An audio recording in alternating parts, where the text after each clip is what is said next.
মৰাণত পথ দুৰ্ঘটনা, ষ্টাণ্ট বাইকৰ সন্ত্ৰাস। মৰাণত সংঘটিত হৈছে এক ভয়ংকৰ পথ দুৰ্ঘটনা। মৰাণ ৰাজচক্ৰ বিষয়াৰ কাৰ্যালয় আৰু শিশু উদ্যানৰ সন্মুখত হেলমেটবিহীনভাৱে ষ্টাণ্ট কৰি অহা এখন তীব্ৰবেগী বাইকে মহতিয়াই নিয়ে এজন ৮০ বছৰীয়া বৃদ্ধ চাইকেল আৰোহীক। ডিব্ৰুগড়ৰ পৰা শিৱসাগৰ অভিমুখী পথত সংঘটিত হয় এই ঘটনা। দুৰ্ঘটনাটোত গুৰুতৰভাৱে আহত হোৱা চাইকেল আৰোহীজন মৰাণৰ অজয় দে ৮০ বছৰীয়া বুলি জানিব পৰা গৈছে। আনহাতে আহত বাইক চালকজন মৰাণ কচুমাৰী বিক্ৰান্ত মৰাণ বুলি চিনাক্ত কৰা হৈছে। দুৰ্ঘটনা সংঘটিত হোৱাৰ লগে লগে উপস্থিত ৰাইজৰ তৎপৰতাত দুয়োকে উদ্ধাৰ কৰি ততাতৈয়াকৈ মৰাণ মেডিকেল চেণ্টাৰলৈ AMCHলৈ প্ৰেৰণ কৰা হয়।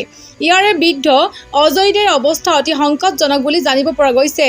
একাংশ উদণ্ড যুৱকে নিয়মীয়াভাৱে যান-বাহন আৰক্ষী চকুৰ আগতে এনেদৰে ষ্টাণ্ট কৰি অহাৰ গুৰুতৰ অভিযোগ উত্থাপন কৰিছে প্ৰত্যক্ষদৰ্শীয়ে।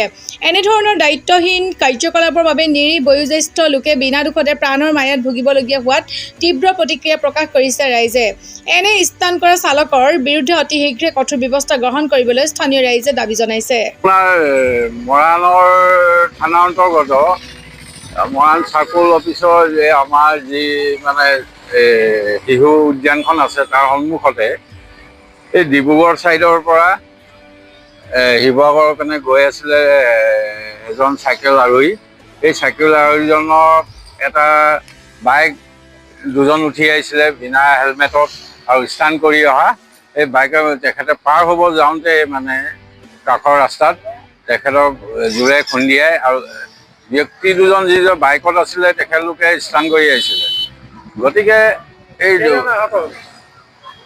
আহত দুজনে হৈছে যিজন আপোনাৰ চাইকেল আৰোহী তেখেতে অতি গুৰুতৰ জখম মৰাণ AMCলৈ লৈ যোৱা হ'ল আৰু লগতে বাইকৰ এজন আৰোহী যিয়ে বাইক চলাইছিলে তেখেতকো AMCলৈ লৈ যোৱা হৈছে বুলি আমি দেখি পাইছোঁ তদন্তত।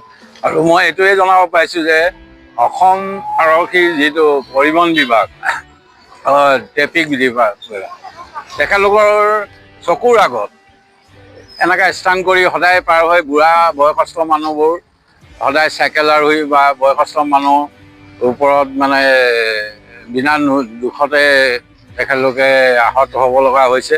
এই ওপৰত নাকি লগাবলৈ মই মৰাণ আৰক্ষী আৰু মৰাণ হাট আৰক্ষীক অতি শীঘ্ৰে ব্যৱস্থা ল'বলৈ মৰাণ ৰাইজৰ বাকী পৰা আহ্বান জনাইছোঁ।